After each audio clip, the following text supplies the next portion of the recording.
Nikdy nenechávaj svoje video v konceptoch. Takto začínalo jedno video, ktoré rozdelilo ľudí a nevedia sa tam medzi sebou dohodnúť, tak ja vám to ešte raz vysvetlím.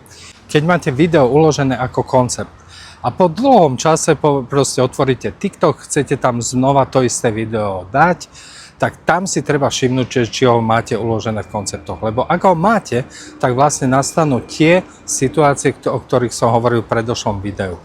Ak je to ale iné video, ja vám nehovorím, že ho máte z toho konceptu odstrániť. Odstráňovať ho máte iba vtedy, ak je totožné s tým, ktoré chcete publikovať alebo postovať.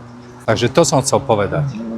A keď chceš sa dozvedieť nejaké zaujímavé informácie, alebo chceš vedieť, ako naštartovať profil a nevieš, ako s tým začať, alebo máš nejaký iný záujem, chceš sa konkrétne venovať rozvoju tvojho profilu, tak sa mi kľudne ozvi a môžeme sa dohodnúť online alebo offline v Bratislave.